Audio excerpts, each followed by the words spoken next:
No, I love this particular day. World Teen Mental Wellness Day is observed across the globe on the 2nd of March every year.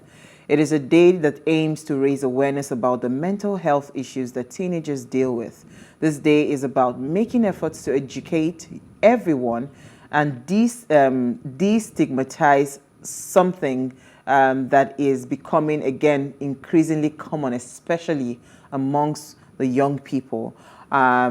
You know how people just talk and they start to say, before you start to say mental health, better health, you know, they are almost like stigmatizing mental health these days. But the truth is, sometimes, maybe because I'm just a very involved mother, I'm raising teenagers. Wow. Some are already going to become, you know, but I'm raising teenagers, and honestly speaking, sometimes I just call them, not because of anything, I just sit with them and say, let's discuss. What's on your mind? Let me know. Because again, I feel like teenagers bottle up a lot.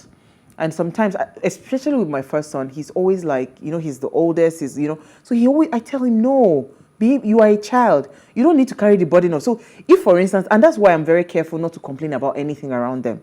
So maybe if I'm broke or if I'm whatever, I don't say anything around him because he internalizes those things. He feels like he needs to do something to help mommy out or to help daddy out and all. And I say, no, you're a child. Be a child. It's okay for you to be a child. So, I mean, this particular day, it's really dear to my heart because I know a lot of young people that bottle up so much. They're not able to express, you know. And I just want to encourage every adult, right? If you have teenagers, especially teenagers around you, this is the time for you to be their pals, be their paddy, you know. Just, I mean, randomly hug them. You know, I always harass my children. Randomly kiss them. Just make them happy because this is the time where it either makes or break them. Because, you know, once they start to get to that point where they can't, like my children, there's nothing they cannot tell me. Once they get to that point where they just say, you know what, it's not worth talking about, then you've lost them. So this will be the time for you to teach them that it is okay to be vulnerable. It is okay to cry if you have to. It is okay to discuss the issue. Just teach them that act of, you know, letting whatever it is that is bottled up out. I'm sorry, I know you'll be mental health queen, but I took too much time. Go ahead, Alera. I know you want to say something. Oh God, I don't do this. I mean, what you've said, what I want to say is not far from what you've actually said. The truth is, everyone has a brain, right? And the way you know that you have a brain, your brain is your mental health. So the way you look at your body as a physical health, your brain is a mental health, right? And the way your body actually changes and improves, and you know, your body, you're growing, different things is happening to your body, you're changing. That is the same way your brain will also change. So it is expected for you to have a mental health. It is the only natural thing, right? And knowing this means that you have to focus on, you know, yourself and focus on, you know, the people that you're actually catering to. So I'm happy that, you know, today, the 2nd of March is, you know, the International World Teens Mental Awareness Day. And it basically just speaks to the fact that we want, you know, less, you know, depression. We want less of, you know, issues that are affecting people mentally. We want us to normalize that conversation so that, like Uwa said, teenagers, they bottle up a lot of things. I mean, I was lucky enough to have a father who communicated with me earlier. So even as a teenager, when I had my questions in my head, I was still able to have that talk with my dad because I trusted him. So, you know, having adults around you to talk to you about this kind of things is very important. So, you know, having trusted adults, that's what we advise teenagers who are watching.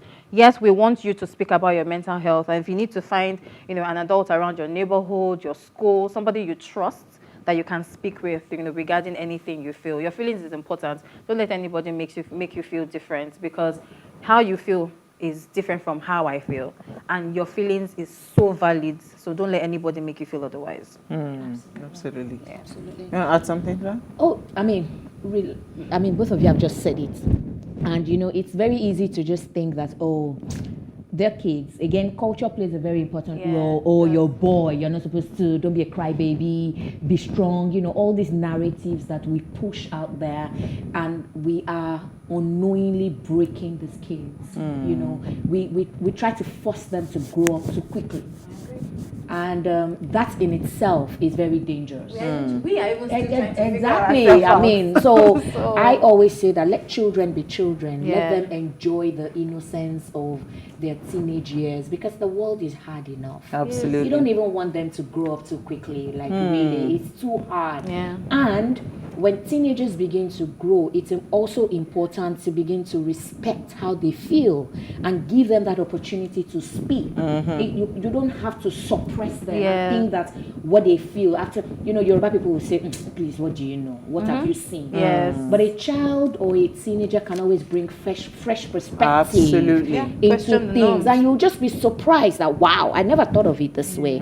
So I mean, this is really, really a big step in the evolution of the world in terms of raising wholesome people. Absolutely. So I think we can all get something from Do we have Uti now?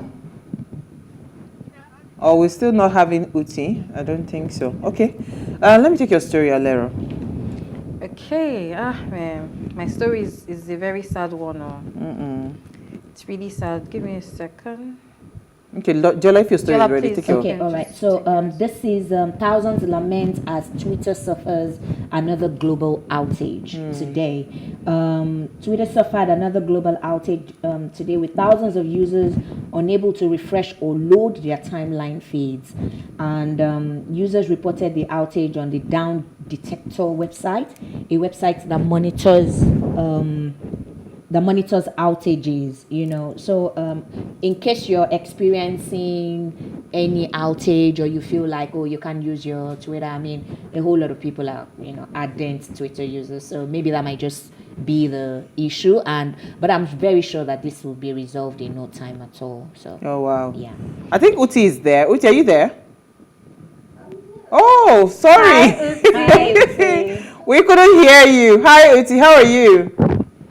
Thank you. Hi, ladies. How's everybody doing? Hello. We're good. We're good. How is London? We miss you. I've forgotten what it feels like to be hot. Can you imagine? Uti, the weather is not smiling at all. The heat. No one should go to hell. I Really, it's true. No one should go to hell. It's true. How's your day? It's still going. Yes. I almost forgot it was time for the show because I was neck deep in work. So. But so, what did you find for us in the news? Did you want to say anything on the mental health? No, I think you've covered it. I really liked Diola's last comment about teens having the opportunity to speak. I think that, for children of any age, the ability to be heard and have communicate, the open channels for communication really just makes a difference in their confidence. Absolutely. Right from when they're children, right up until they're being teenagers. I think it's fantastic that we have a day like that just Absolutely. to acknowledge that there are mental health challenges for teenagers, and it's a lot. They're dealing with hormonal changes in their bodies. They're dealing with a lot of Absolutely. questions. Absolutely. Beginning to feel who they are in themselves. So just having that awareness that this is a person, this is no longer a child, is so important. To make sure that we end up with well-adjusted, fully contributing adults in the society. Absolutely. So, what did you find for us, Uti, in the news? So my story, it's sad and excellent all at the same time, because I think one of the things that we talk about is the issue of not domestic abuse, of rape. But I believe when it's a child, is defilement, right? So the headline reads: Akwa Ibom pastor rapes stepdaughter, bags 21-year jail term. So, as I said, there's a positive spin that the High Court of Akwa Ibom State on Wednesday sentenced one Awana Peter Asian, a prophet, to 21 years in prison for raping his 10-year-old stepdaughter. Oh my God. So this conviction, why this story really stood out for me is that this actually happened way back in August of 2019. So it's taken almost 4 years to get justice for this young girl who the 37-year-old said he was pushed by demons, admitting that he forcibly removed her clothes and raped her and defiled her. So it's just, for me, when I saw this story, I thought a lot of the time we talk about these things happening in Nigeria, we never are able to see the culmination and see consequences for the perpetrator and some sense of justice for the victim. So when I saw this, I thought it was important to say, look, anybody in this situation, please hang in there, stay the course. This feedback about people giving up before they can get justice is one that we consistently hear from organizations who support families and people going through this. Or giving up before they're able to get justice. So when we see messages like this, it's just important to reinforce it so people know that there's hope and there's a light at the end of the tunnel. Yeah, so don't just give up hope, yeah. So sad. So for her to be, so she'll be 14 now, meaning, 4 years past. And Wow. a lot of people that have even dropped that, just dropped the case, moved on. Only God even knows what she would have even had to go through in that 4 years, yeah. It's crazy.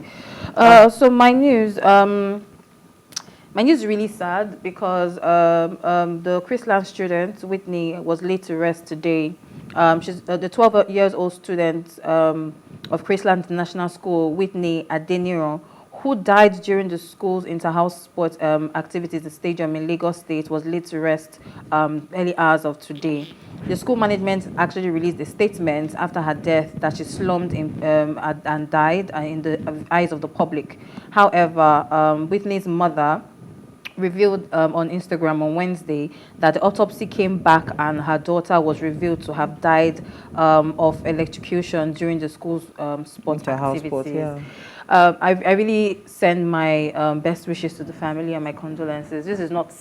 It's horrible for a parent to bury their child. So I can't even imagine the way she feels. I sent my child to school, and this is a very, very scary thing for most parents, and I really can't even imagine what she's going through right now. And I don't know. I was watching the video today. I just couldn't watch it. Yeah. I just had to move It's past really the sad. video. It's really So sad. now this issue of electrocution. How? Must have been a naked wire on the phone. Where? I don't want to believe that. So Why did you now, hide who it? do we hold accountable for Exactly. this? Is it the facility owners or the school now? Who? Did it happen in the school? It was at the At the stadium, at the the Agege Stadium during the there. inter-house This sport. particular stadium, I know it so well because that's the stadium my children used to use when they were in primary school for their inter-house sports. Because most of the schools don't have big spaces, right? So that particular stadium, at least I have done 3 inter-house sports in that particular stadium. So where is the live? Where did the live wire come from? That's why I feel like there will be foul play because she got there. They were pouring water on the child at the midst of the scene. Nothing. We couldn't see any electrocution. Where's the live wire? Where's the live wire? What happened? Why will the stadium autopsy now reveal that? That's what I'm saying, but that's what the autopsy has come out to say. So because God that knows what particular would have stadium, right? Parents are on this side, then the big field in the middle, then the children, they always keep them at the other end. I've gone to... I don't know where live wire would be. Where? Or are they trying to cover it up because she probably moved to a place she wasn't supposed to go to? It's crazy. Well, I really pray that... I just want whatever it is, let the people that own that facility go and double check again. Yeah. That they have crossed all the safety rules. And for any school that want to go to that particular stadium, please be very careful. Or even any other facility outside. Be the very school. careful. It's very important. Okay, so my story is in line with the With the topic. Peter Obi has come out to say that he has what's the word that he used? He'll prove that Labour Party won the presidential elections, and of course he's going to take legal actions, to prove this fact that Labour Party won. So, for once, right, I'm actually excited that nobody incited anybody to go on the streets to go and protest. Because insanity, they say, is doing the same thing and expecting a different result. Right. So that's the definition of insanity. I'm grateful that there was no such thing as, go on the street, occupy Nigeria, all those things that I was hearing flying up and down. Because there's no point. There's no point. Let's try our judicial system. If it works, fine. But if not, that's the topic for today. How do we move on? So we'll take a break.